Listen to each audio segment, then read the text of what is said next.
So Marvel's Avengers just got a brand new 1-minute trailer, and to go alongside with this, we also have some more information about the pre-order bonus content, the deluxe edition content, as well as the Earth's Mightiest edition of the game that comes in with some really special stuff like miniatures, statues, some art going on, and a ton of other details, including the achievement list. The full achievement list for the game has been leaked online, so we are going to analyze all of this in this video. As always, if you enjoyed this, a thumbs up on it would be super appreciated, and let's get started with everything you need to know about Marvel's Avengers. Basically, since this is going to drop in September, there's a lot of time until then, but we have this 1-minute trailer that has been released, showing a bit of footage here and there that I haven't seen before. For example, there's one scene at one point with Kamala Khan where she jumps in the air and does a ground smash. I don't think I've seen this before, so correct me if I'm wrong on this one, but the one that has to be my favorite is this one right here with Black Widow.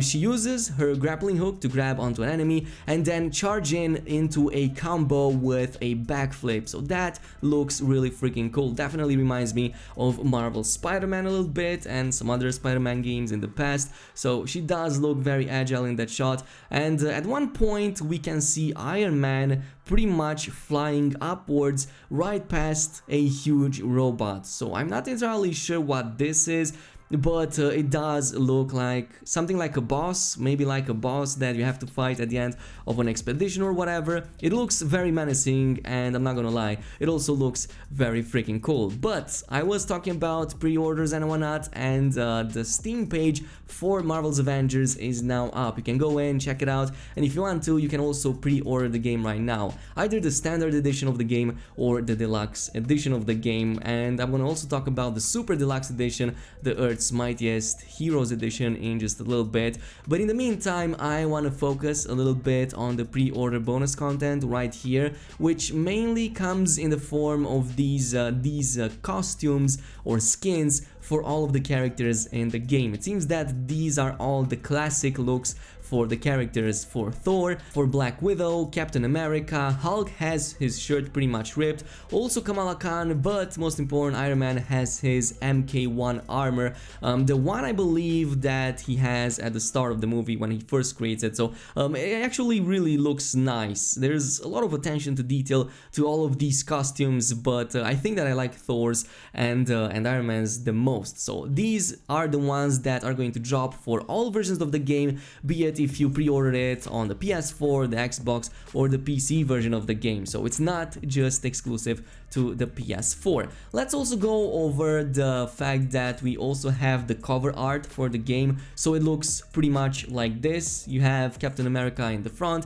and pretty much all the team in the back right there. So it now changed from just the logo that we had up until now. It looks really awesome, I'm not gonna lie. On top of these, on top of those skins of the outfits, we also get some legacy nameplates with I'm not really sure exactly where these will come into, so you might use these in some UI to change kind of like your avatar or whatever. It also lists the detail about the online beta access, so you can play the beta first on the PS4 if you pre-order it over there. This is where some of the confusion came in from players. They didn't know if the pre-order bonus content applies to all of the pre-orders or just the PS4 one.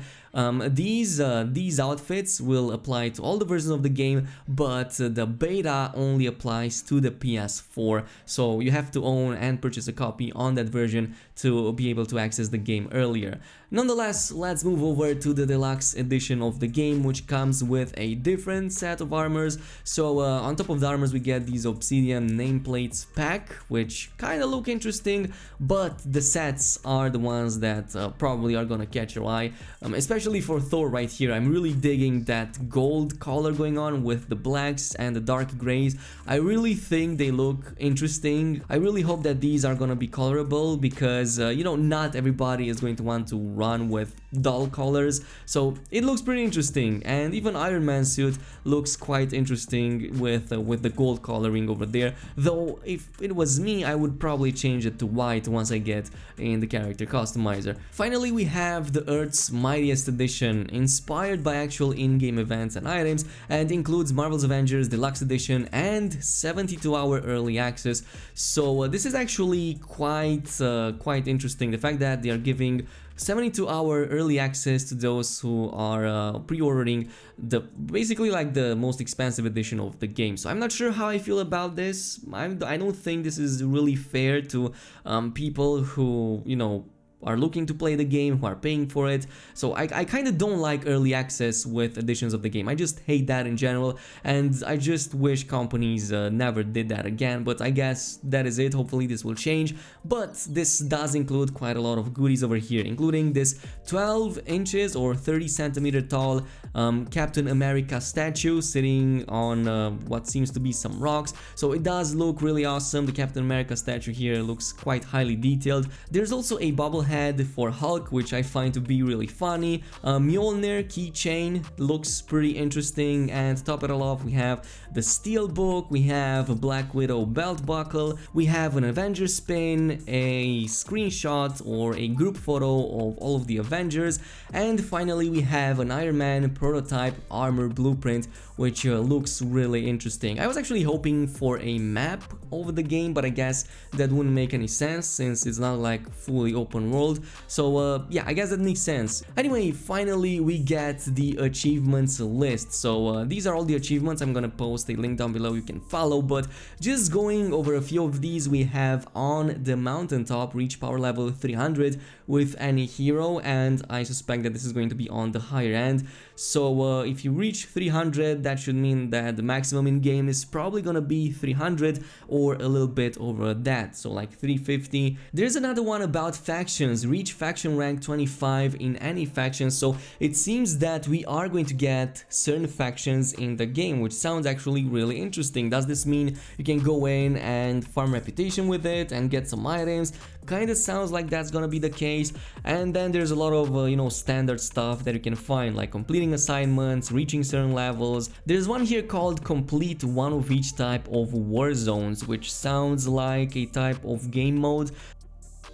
We also have some details about some of the difficulty levels of the game, like there's one over here called Holding It Down, complete 30 war zones on brutal or higher difficulty. So brutal isn't even the highest difficulty, there might be something even higher than that. So this might very well imply that the game has more than even 3 difficulty levels, like maybe 4 or 5. There's also the achievement called Become Legend, equip all legendary or better gear with any hero, which begs the question, is there going to be a higher tier of items outside of legendaries? Because this makes me believe that is the case, but it could also be just the way it's worded. So maybe it just says it like that, but the legendary is still the highest. Shopping spree is also something that caught my eye. Purchase an item from 2 different faction vendors. Again, I was talking about the fact that the game might have multiple factions, so there's the confirmation basically. At least 2 factions in the game with their respective vendors, which I actually really like. This gives people a reason to go in and farm some reputation with them and kind of, you know, play game for longer. It remains to be seen though how useful these will be once we get to play the game. So yeah, this is it. This is all the information we have right now for Marvel's Avengers. It all looks really exciting, and yeah, just the one thing that kind of worries me is that 72-hour early access right there that I don't think I agree with too much, neither with the beta for PS4 users, but it is what it is. Let me know down below what's your opinion on all of this. As always, if you enjoyed this video, don't forget to comment, like, and subscribe, and I will see you guys next time. So peace out, everybody.